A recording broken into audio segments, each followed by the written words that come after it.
오늘 제목이 인내로 결심하는 자, 결실하는 자입니다. 요즘 뉴스에 관심을 가지신 분들은 우리나라의 무기, 방산이라고 그러는데 어마어마하다고 표현할 만큼 요즘 잘 팔리고 있죠. 이걸 좋아해야 되는데 이 사람을 죽이는 일이라 참 너무 좋아하기도 그렇고 그냥 속으로만 좋아하는 겁니다. 얼마나 단시간에 빠르고 많이 죽이느냐, 이게 무기에. 이것도 우리나라가 잘 만들어요. 그리고 유럽은 소련하고 냉전 시대가 지나면서 더 이상 소련이나 공산주의들하고 전쟁은 없겠구나, 다 손을 놨어요. 무기라고 할 만한 게 없어요, 사실은. 오늘 독일의 무슨 전차 자주포 유명하다고 그래요. 그게 1위예요. 우리나라 자주포가 2위 정도 되고요. 말은 그렇습니다. 이번에 우크라이나 러시아가 침공을 했지 않습니까? 독일이 전차를 15대를 보냈어요. 다 좋아했어요. 니들이 이제 끝장났다 이놈들아 이랬거든요. 15개 보내 10대가 폐품이야. 그러니까 만들어 놓고 그냥 저쪽 고물상 한 구째에 오래도록 놔뒀던 걸 보낸 거예요. 하려니 작동이 안 돼. 5대도 뒤끝에 손을 봐서 겨우 쐈는데 몇 번 쏘다 보니 이게 주저앉았어요. 그래서 기술자를 빨리 와라. 고쳐야 된다. 근데 우리 못 간다 이거예요. 그럼 어쩌라고? 이 지경이에요. 비행기는 뭐 난 것 같습니까? 비행기도 똑같아요. 개발을 안 했어요. 그러니 세계를 쌌싸지 올 테니 중국 거를 사자. 이게 전부 짝퉁이야. 뻥 스펙이라고 그러는데 카다로코에는 어마어마해요. 세계 최고예요. 근데 그 하는 거 보니 꼬라지가 이거 샀다가는 써보지도 못하고 또 고물되겠어요. 그거는 제쳐놓고 찾아보니 한국계 최고인 거예요. 어깨 좀 올라갑니까? 아니에요. 비교할 대상자가 없어요.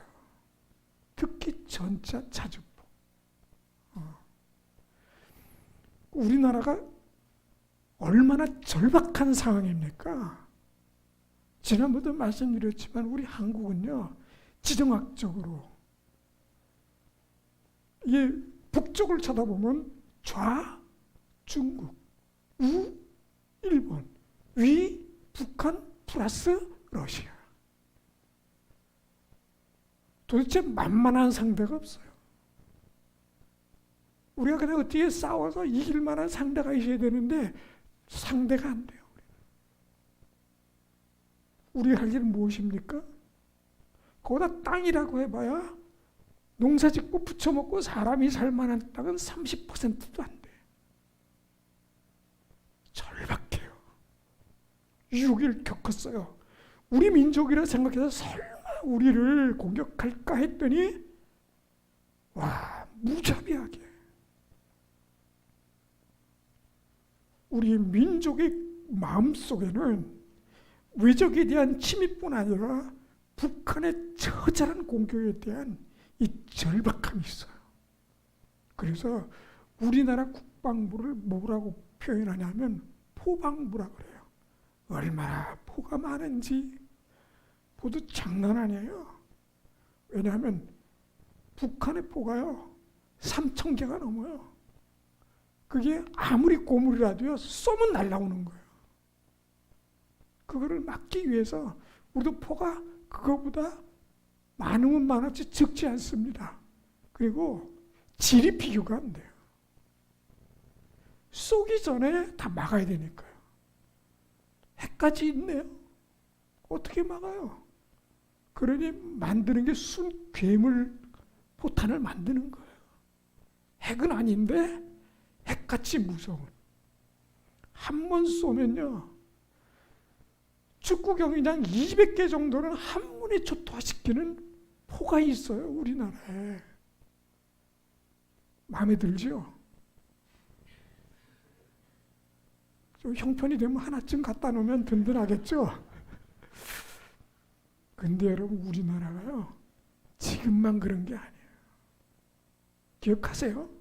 영화 신기전이라는 거 있는데 보신 분 계신지 모르겠어요. 그게요, 이미 고려시대부터 조선시대까지 있었어요. 신기전이 뭐냐? 다렌장 로페트 비슷한 개념이에요. 지금 우크라이나가 소련을 상대로 지금 막 쏟아붓고 있잖아요. 그게 바로 미국의 MLRS라고 해서 하이마스라고 하는 다연장 로켓이에요. 그게 신기전과 비슷한 개념이에요. 우리나라는 이미 갖고 있었던 거예요. 신기전도요, 4개가 있어요. 소, 중, 대, 그 다음에 확산 신기전. 지금 우리나라가 갖고 있는 이 포하고 비슷하다고 보시면 돼요. 우리나라가 그때부터 이 포에 대한 진심이 있었던 거예요. 나라는 작지, 나라는 지켜야 되겠지, 할 게 뭐예요? 그죠? 한 번 쏴서 한 명 죽이는 것 같고는 안 돼요. 또 그 왼쪽에 또 굉장히 많잖아요, 인간들이. 그러니 한 번 쏴서 왕창 죽여야 돼.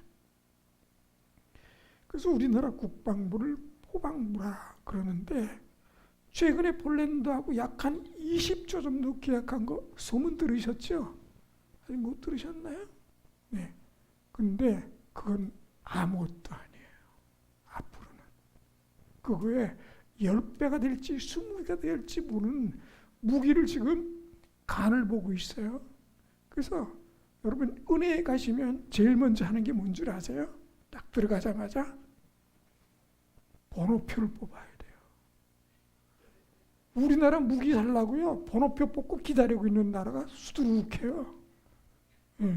저 좀 어깨가 좀 올라갑니까? 네. 근데 이게 다 사람 죽이는 거라. 조금 미안하지만 그래도 자부심을 가져도 됩니다. 거기다가 땅이 좁아요. 지금 현재 쌀 말고는 우리가 먹는 모든 곡물의 거의 90% 이상은 다 사오잖아요. 생산을 못해요. 할 사람도 없고 비용이 안 되니까요. 여러분, 그런 땅에서 살고 있어요. 한마디로 여러분들 대한민국에 사시지만 좀 하나님께 드리는 건 아니에요. 여러분들은 부동산 사기들한테 걸린 거예요. 이면 중국처럼 넓은 땅에, 호주 같은데, 미국 같은데 이렇게 넓은 곳에 이렇게 살았으면 좋은데, 이건 땅도 좁지. 그것도 고구려가 그냥 있었으면 요동이라도 우리 거 될 텐데, 그것도 잘라 먹어서 겨우 남북한 그것도 반이 잘렸네.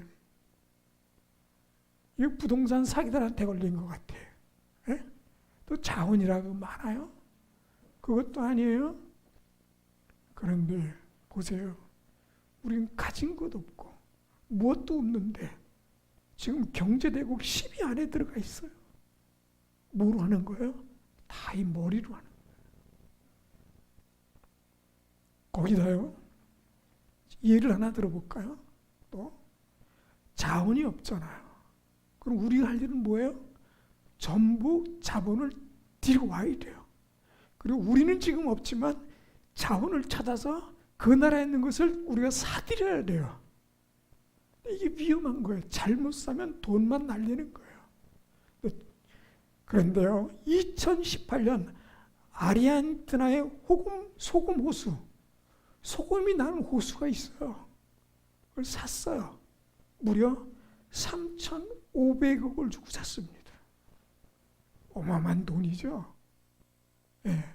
근데 이 리튬이라는 거 소문 들으셨는지 모르겠는데, 리튬이요, 얼마나 중요한 자재입니까? 배터리에 반드시 들어가야 됩니다. 이거 없으면 배터리 못 사요. 중국이 그것을 대부분 갖고 있어요. 그러니까 이놈들이 살금살금 돈 올리는데 올린다고 안 살 수가 없어요. 그냥 사야 돼요. 그런데 이 소금호수에 아린턴에서 3,500억을 주고 살 때 광물조사를 합니다. 얼마나 매장되어 있는지. 하나도 없는데 덜컥 소금호수 사다가 소금 팔 수는 없잖아요.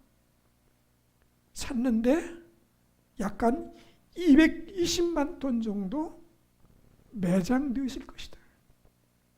지금 수익성이 있어요. 샀습니다. 무려 3,500억을 주고. 자, 그런데 4년 지났죠?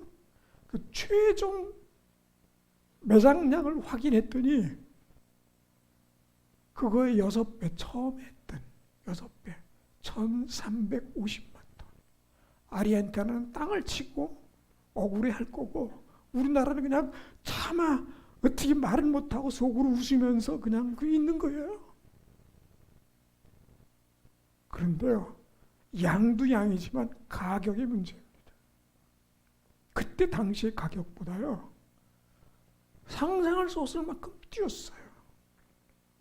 처음에는 한 30억 정도라고 추정했어요. 30조.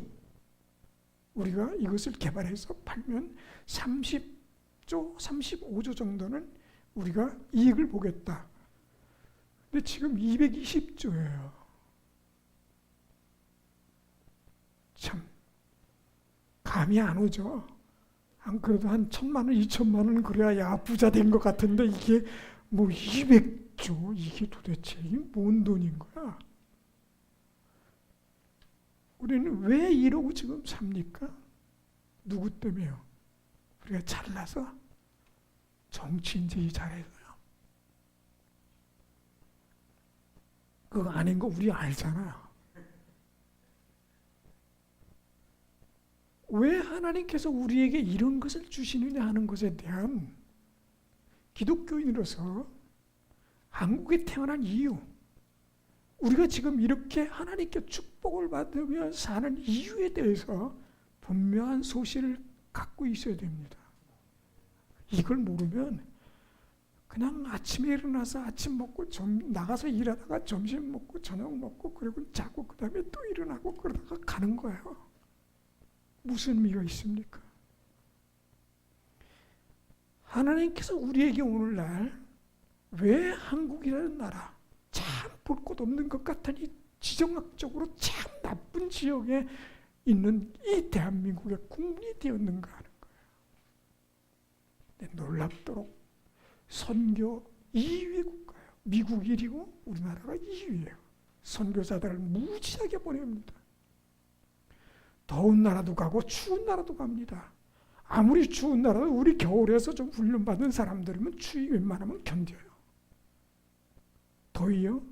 우리나라 더위도 많잖아요. 그러니 이 세계 어디 가서도 견딜 수 있는 거예요. 거기다 우리나라처럼 막 겨울에 그렇게 추웠다가 여름에 그렇게 더웠다가 한 70도를 오르락내리락 하는 나라가 그렇게 많지 않아요. 우리들에게 하나님께서 주신 것이 있다면 인내예요. 그 열악한 환경, 그 부족한 자원, 그럼에도 불구하고 우리가 이만큼 발전할 수 있게 된 것은 정치가 아니라 우리 국민 모두가 그것을 견디고 인내하면서 이겨낸 겁니다. 여러분과 플러스해서 저의 덕이 아닌가.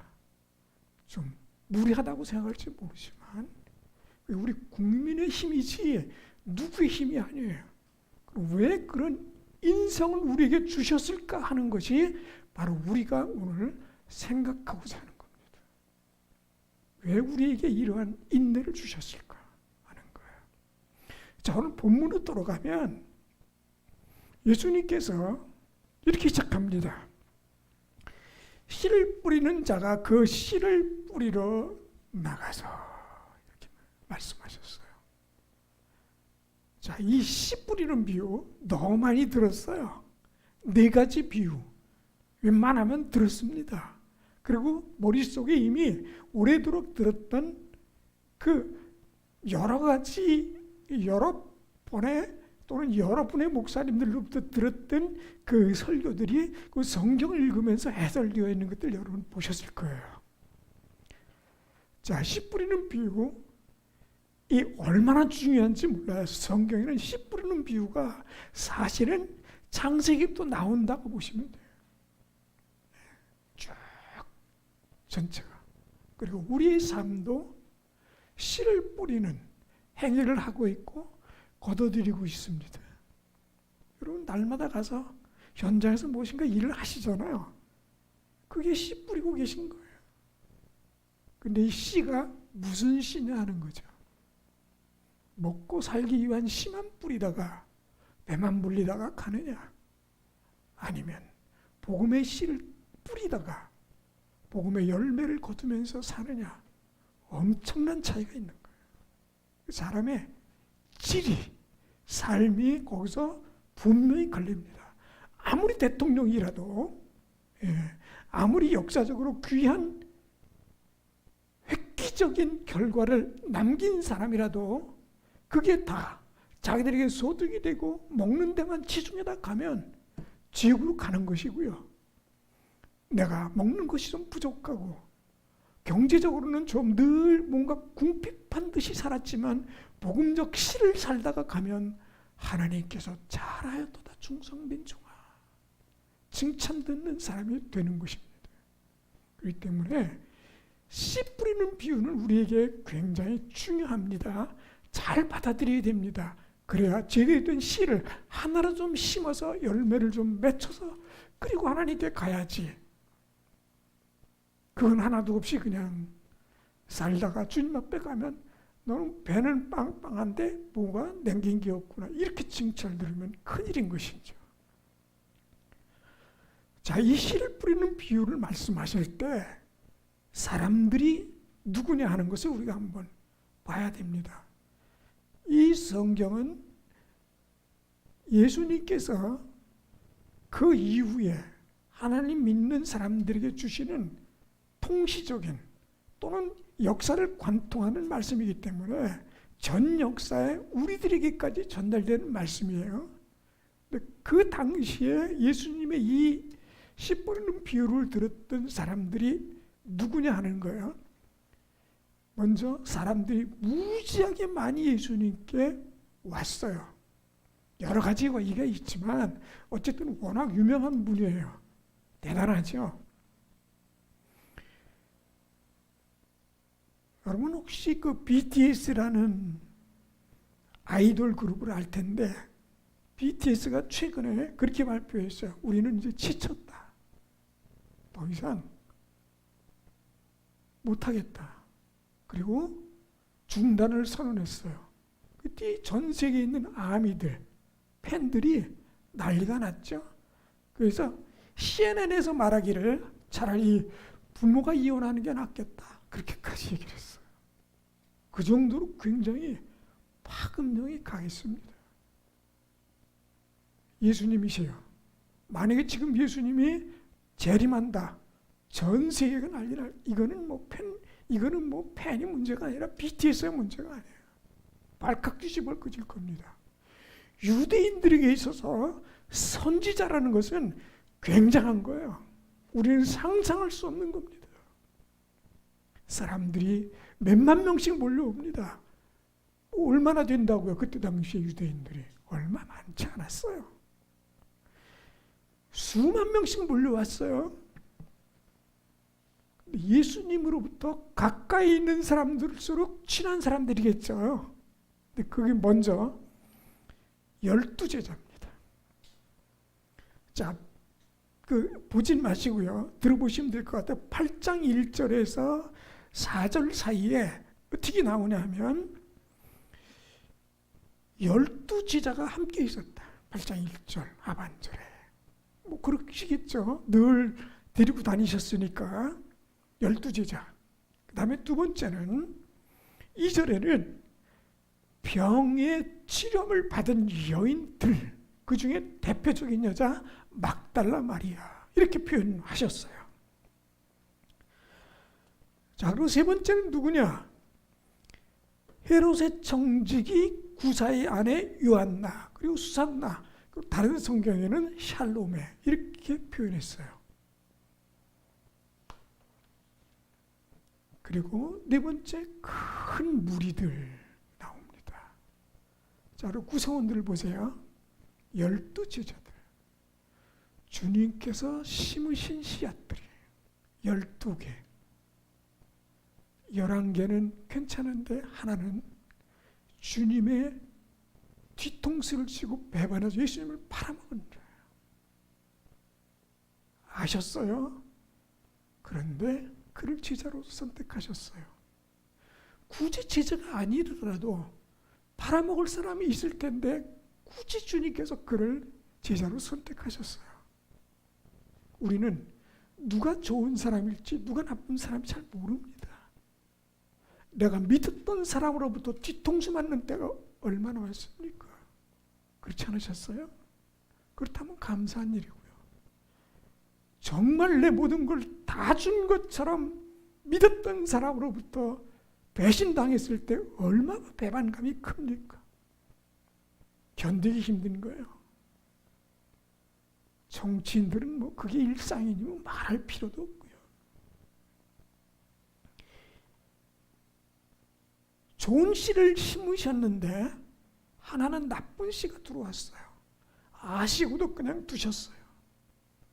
여러분, 우리는 꼭 기억할 것이 있습니다.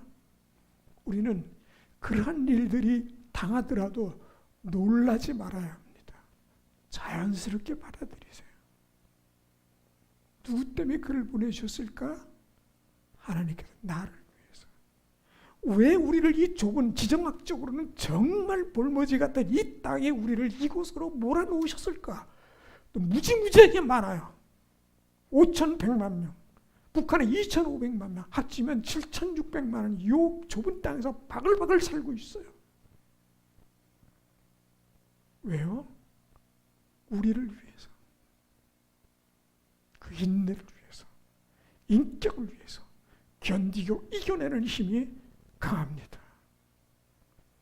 약한 사람들은 물론 인생을 끝내기도 합니다. 그래서 한국의 자살률이 굉장히 높습니다. 중고등학생들 자살률 1위가 자살이에요. 질병이 아니에요. 사고가 아니에요. 자살이에요. 노인들 사망률은 나이가 많으면 자연히 죽는 거지만 다른 나라 비교했을 때 자살률이 월등하게 높아요. 우리 민족이 그렇습니다. 인내는 강한데 그런데 견디는 힘도 약한 것도 사실입니다.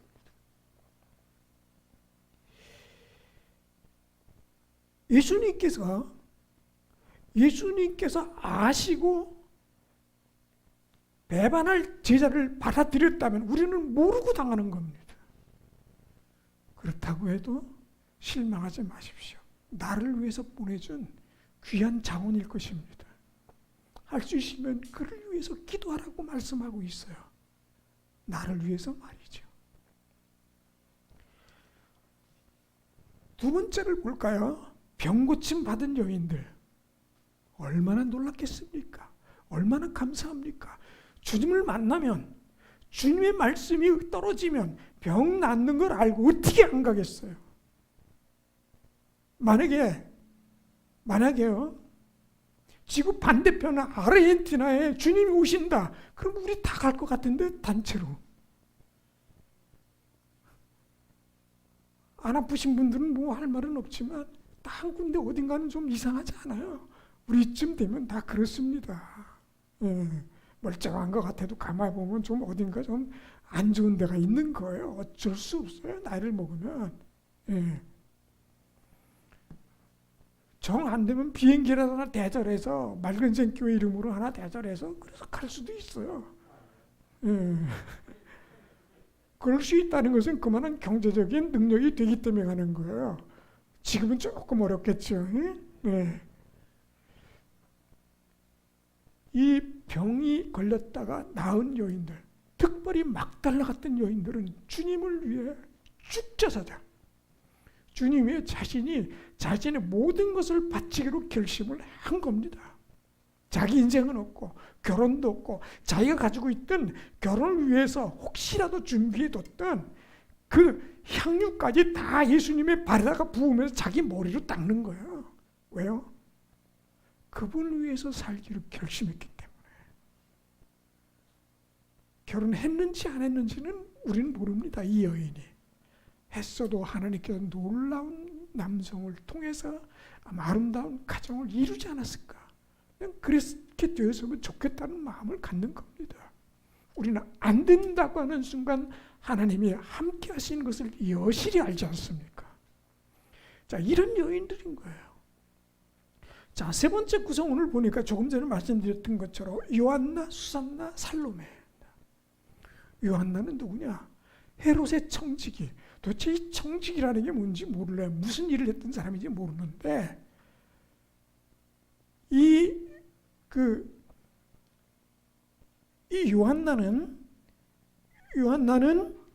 이 청지기의 아내인데 그 청지기가 헤롯의 재산을 관리했던 사람이라는 설이 있어요. 그 어마어마한 그 돈을 관리했던 사람이에요. 이 사람이 부자가 됐을까요? 아니면 쫄쫄 굶는 거지가 됐을까요? 우리가 알잖아. 위에 가까이 갈수록 돈이 많다는 거. 할 수 있으면 대통령 가까이 가보세요. 우리 이렇게 좀 그만 살고, 대통령 근처에 가서 그 떨어지는 것만 해도 아마 적지 않을 거예요. 그리고 그 들리는 그 소문이요. 한 번 투자하면 한 번에 수십억, 수백억도 벌어들일 수 있는 이 소문들이요. 정확한 소문들이 있을 거예요. 그래서 투자를 하는 거예요. 그 사람들이. 그러다 문제가 생기는 거고요. 부자겠죠? 요한나? 거기에 수산나라는 여인이 있어요. 이 여인이 도대체 뭐 하는 여자인지 모릅니다. 근데 살로메라는 여인이 누구냐? 요한과 야고보의 어머니입니다. 꽤 잘 살았대요. 그러니 든든합니다. 이 사람이 끼리끼리라고요. 요한나, 살로메는 늘 같이 붙어 다녔어요. 근데 수산나도 같이 다녔어요. 어땠을까요, 수산나? 부자, 가난한 사람? 이랬을까요? 아니면 부자였을까요? 그건 모릅니다. 그러나 추측하기는 세 여자가 같이 붙어 다니는 것을 보니 평범한 사람은 아니지 않았을까? 라는 추측을 하는 겁니다. 제가 말씀드리는 것은 이분들의 상황을 말씀드리려기보다는 이 여인들이 주님을 늘 같이 따라다니면서 필요한 물질을 제공하고 제자들의 밥을 해주고 먹을 수 있도록 배려했다는 겁니다. 자, 이런 사람들이 쭉 모여 있어요. 그런데 그들에게 네 가지 비유를 하시는 겁니다. 자, 첫째, 길가에 씨앗이 떨어졌다. 그랬더니 공중의 새들이 다 먹어버렸다. 이것에 대한 해석은 간단합니다. 8장 12절에 이렇게 말씀합니다. 길가에 있다는 것은 말씀을 들은 자니 이에 마귀가 가서 그들이 믿어 구원을 얻지 못하게 하라고 말씀을 그 마음에서 빼앗은 것이다. 여러분 전도해 보시면 알지만 전도하는 즉시 노 사람이 있어요. 아예 욕과자는 사람이 있어요. 늘 교독한 게 뭐가 있는데 그렇게 말합니다. 우리가 반성할 부분은 많은데 그렇다고 해서 복음 전도하는 것을 멈춰서는 안 됩니다. 왜냐하면 그들 가운데 누군가 복음을 받아들여서 예수님을 구주로 고백할 수 있기 때문에 그렇습니다. 두 번째는 바위 위에 떨어졌다. 근데 그거는 참새가 주워 먹기도 좋아요. 곧 언젠가 주워 먹을 수도 있는데 주님께서 말씀하신 것은 바위 위에는 습기가 없어서 조금 자라다가 말라 죽는다. 그래서 13절에 처음에는 기쁨으로 받으나 뿌리가 없어 잠깐 믿다가 조금 시련이 있으면 금방 배반하는 사람이다. 좀 교회 다니는 것 같다가 금방 어디서 뚝 끊어지고 교회 안 다니는 분들을 얘기하는 거예요. 배반이라고 그랬으니까 이분들은 그냥 교회 안 나오는 게 아니라 또 나가면 이게 또 말을 해요. 뭐 이래서 안 되니 저래서 안 되니 누구 때문에 안 나가니 뭐 어쩌고 말이 많은데 사실은 두 번째라는 거예요. 세 번째는 누구냐? 가시떨기 속에 떨어졌다. 그것을 오늘 읽었던 14절 말씀에는 뭐라고 말씀하시느냐? 지내는 중에, 그러니까 신앙생활을 하는 중에 이생의 염려, 이 세상의 염려와 재물과 향락의 기운이 막혀 온전히 결실하지 못하고 맨날 교회 다니면서 고민하면서 교회를 다니네 마네 뭐 어쩌다가 그냥 중간에 포기하거나 다니긴 다니는데 기쁨 없이 그냥 다니는 분들, 이런 걸 표현하는 겁니다. 세 번째. 네 번째는 좋은 밭에 떨어져서 늘 좋은 열매를 맺히는데 착하고 좋은 마음으로 말씀을 듣고 지키를. 예. 그런데 중요한 결론이 나옵니다. 인내해서 결실하는 자. 자, 여기서 우리 네 가지 밭을 보면서 꼭 이해하고 받아들여야 될 것이 있는데 뭐냐 하면, 처음에 전도할 때 반대했던 사람, 그러면 저놈은 마귀한테 넘어간 놈, 그거 딱 자르지 말라는 거예요. 계속 씨를 뿌리는 겁니다. 언제 그 마음에 밭이 성령님께서 갈아엎어서 좋은 땅이 될지 몰라요. 심는 겁니다. 어떤 그 김기동 목사님, 지금은 목사님이 되셨는데 그분의 전도법이 유명합니다. 고구마 전도법이라고 해요. 고구마 빨리 잘 익히려면 어떻게 익히냐? 그분 얘기해요. 젓갈로 구멍을 많이 뚫으라는 거예요. 그러면 익는다는 거예요. 그 지나가면서 툭 전도하라는 거예요. 예수 믿으면 천국 가는 거야.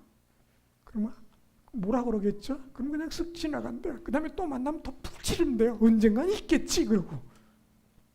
근데 그게 결과가 생기더래요. 나는 그렇게 한번 찌르고 가는데 하나님께서 결국 그를 푹 익히시더라. 그겁니다. 결론은. 예. 여러분 한 번에 받아들이셨어요? 비슷한 겁니다. 나머지 두 개의 밭도 마찬가지입니다. 바위도 마찬가지예요. 습기가 부족해서 그래요. 습기를 뿌려주는 겁니다. 성령의 습기를 촉촉하게 계속 뿌려주는 거예요. 기도로, 말씀으로, 전도로. 우리가 할 일인 거예요. 저놈은 마귀한테 나오면 길가, 저놈은 바위 위에, 저놈은 가시덤불 단정해 놓고 자르는 게 아니에요. 나도 길가 같은 환경을 지났고 또 바위 같은 환경을 지났으며 가시밭길 같은 환경을 지난 겁니다. 여기 결실을 하기 위해서는요, 인내가 필요한 겁니다. 자, 폭풍이 와요. 그럼 폭풍이 오면 한번 싹 쓸고 갈 거예요. 어마어마합니다. 950헥토파스칼. 지금 한국에 왔던 제일 강한 사라라고 하는 것보다도 더 낮아요. 제일 강한 태풍이에요. 그럼 논이고 밭이고 싹 쓸려갈 겁니다. 다 없어질까요? 그 중에서 반드시 다시 싹이 나서 가을 되면 결실하는 놈들이 있을 겁니다. 그런 인내가 필요하다는 거예요. 우리가 하나님을 믿고 예수님을 우리 마음의 구세주로 고백한 후에 천국에 갈 때까지는 그러한 여러 가지 환난과 어려움이 계속 있어 올 겁니다. 지금까지 그랬던 것처럼 어느 순간 어떤 이유로 내가 하나님을 향해서 가는 발걸음, 내가 하나님을 믿는 것에 장애가 되고 어려움이 있었을 거예요. 근데 그것을 이겨 나온 겁니다. 이 자리에 오신 것만으로도. 앞으로도 그런 인내가 필요합니다. 그래서 말씀합니다. 착하고 좋은 마음으로 말씀을 받아들여라. 그리고 그 말씀을 지키고 행하면 반드시 결실이 있을 것이라는 거예요. 지금 환경이 중요한 게 아니에요. 지정학적으로 나는 사람을 잘못 만나서 나 참 인생 참 더럽게 복 없이 타고났다 이런 말 하지 마시고요. 하나님께서 그리해 주신 것은 이유가 있다는 거죠.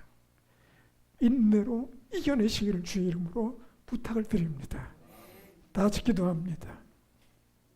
주님, 환경을 이기게 하시며 모든 것을 극복하게 하시며 사람의 문제가 아니라 그냥 하나님께서 주시는 말씀은 착한 마음으로 받아들이고 좋은 마음으로 받아들이고 잘 지켜서 많은 결실이 있게 하여 주시옵소서. 예수님 이름으로 기도드렸습니다.